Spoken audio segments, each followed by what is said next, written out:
para sahabat yang terkasih, renungan Sabda Hidup di pertengahan pekan di hari Kamis ini diambil dari Injil Matius bab 13 ayat 47 sampai 53. Dari kisah Injil ada satu kata yang tentunya tidak asing lagi untuk saya dan para sahabat, karena kononnya nenek moyang kita itu adalah seorang pelaut. Nah, kata itu adalah pukat. Pukat digunakan untuk menangkap ikan. Wah, itu nelayan angkat pukat itu lalu dilemparkan ke laut. Setelah itu beberapa saat kemudian diangkat kembali untuk melihat apakah ada ikan di dalamnya. Dan kalau ada ikan dikeluarkan dari pukat itu. Inilah yang menjadi inti permenungan, perumpamaan Yesus pada hari ini tentang kerajaan surga itu. Mari kita lihat secara lebih mendalam. Pukat yang dipakai untuk menangkap atau menjaring ikan masuk ke dalamnya. Bagaimana Allah sendiri hadir memanggil manusia untuk masuk ke dalam kerajaannya. Wah, di dalam perjanjian lama itu sangat jelas sekali. Wah, Allah mengutus para nabi supaya orang-orang Israel percaya dan merasakan kesatuan dengan Tuhan. Tapi kemudian, wah, kisah bahwa para nabi banyak dibunuh. Dan kemudian bagaimana dalam perjanjian baru Allah tidak mengutus lagi para nabinya, tetapi melalui Kristus puteranya.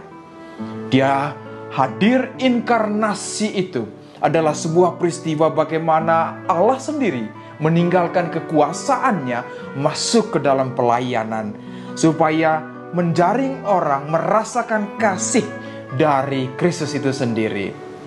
Nah, inilah bagaimana Allah begitu mencintai manusia.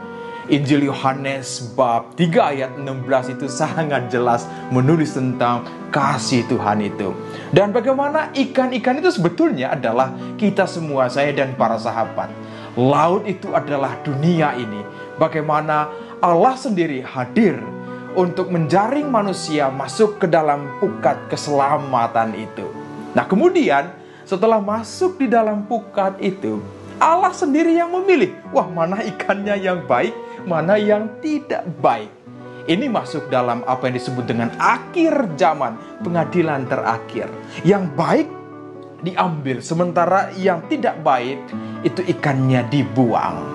Mari kita renungkan dalam perjalanan iman saya dan para sahabat. Oh, orang-orang yang sudah terbaptis. Nah, kemudian apakah kita otomatis itu langsung masuk ke dalam pukat keselamatan ini?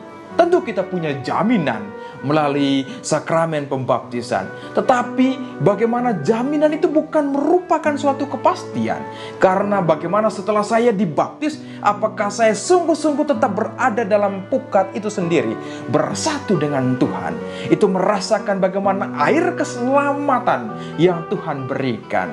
Ini menjadi kunci kita untuk melangkah, merasakan bagaimana pukat keselamatan ini, bagaimana kerajaan Allah ini sungguh-sungguh kita rasakan. Mari para sahabatku yang terkasih, kita semua dipanggil. Tuhan memanggil kita untuk masuk ke dalam keselamatan ini. Nah, apakah saya dan para sahabat mau menjadi ikan-ikan yang baik? Ikan-ikan yang baik itu tidak saja mendengarkan sabda Tuhan, tetapi setelah mendengarkan sabda Tuhan menjadi pelaku-pelaku firman Tuhan, mencintai Tuhan, mencintai sesama. Dengan demikian ada kasih yang mengalir.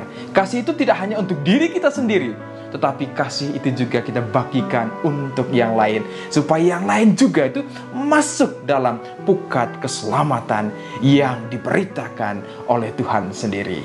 Mari para sahabatku yang terkasih, kita punya kesempatan yang sama untuk masuk di dalamnya. Teruslah melangkah. Sabda Tuhan, sabda hidup. Tuhan Yesus memberkati. Bunda Maria merestui. Amin.